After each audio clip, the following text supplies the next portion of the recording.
ऊपर से बीके के ज्ञान का जो एक इन्फ्लुएंस था कि विनाश होने वाला है। हाँ जी। और ये भी दिमाग में था, हम तो खुशी हो रहे थे कि चलो अच्छा है, झंझट से हाँ, झंझट से बच्चे तो हटेंगे। खुशी होते हैं कि इनके पढ़ाई ना करनी पड़े। जो ज्ञान वो दे रहे थे, हालांकि इतना समझ कम आता था, 15-16 साल में थोड़ा कम ही आता है, हाँ जी। पर एक विश्वास था कि नहीं, वो जो कर रहे हैं वो अच्छा कर रहे हैं, ठीक। हमें उनके साथ आगे बढ़ना है, उनकी मदद करनी है। तो ईगो होता है ना, तो हाँ। तुम तो बोलते रहो, कोई हाँ बात जी, नहीं, हाँ जी, ऐसा हाँ, होता हाँ, है। घर का जोगी झोगड़ा वो बोलते हैं ना। हाँ, वही वही बात थी। हाँ।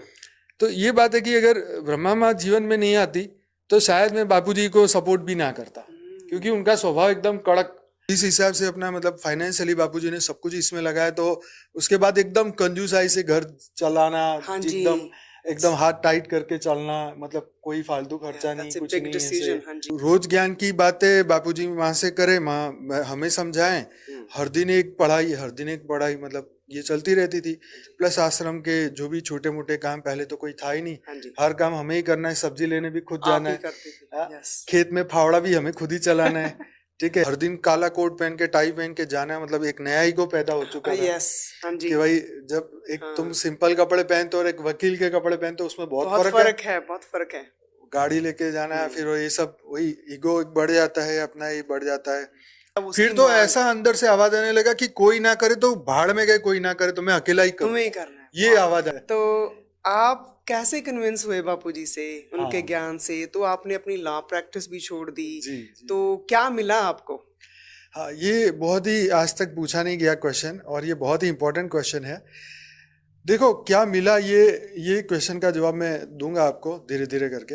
लेकिन ऐसा होता है कि जब हमारा एक लौकिक फर्ज होता है और एक अलौकिक फर्ज होता है, यहाँ पे ये जानना बहुत महत्वपूर्ण है कि जब आप एक लौकिक तरीके से आप उनके घर में जन्म लेके आए हैं, तो आपकी एक ड्यूटी होती है कि लौकिक तरीके से आप माँ बाप की हेल्प करें। दूसरी बात, जब हम ज्ञान सुनते हैं, तो मैं तो 10वीं में था जब मैं आश्रम 97 में जब बापूजी ने बनाया यहाँ पे, तो मैं मतलब अपना बापूजी के साथ जो घर पे रहता था, उसके बाद में माँ के साथ रहने लगा आके। मैं 10वीं में था, तो आप समझ सकते हैं 10वीं का बच्चा कैसा होता है। pretty young, हाँ जी। 10 और 5, 15-16 साल हाँ का। जी, हाँ। तो 15-16 साल के बच्चे को, मतलब मुझे हिंदी भी नहीं आती थी बोलनी, ये उस वक्त की बात है। अच्छा जी। तो जर्नी वहां से स्टार्ट होती है, और एक ऐसा प्रोसेस, क्योंकि हालांकि मैं बापूजी के साथ हर जगह जाता था, छोटा था तो बीके में भी जाता था, उसके बाद पीबीके में भी गया, उनके साथ गया।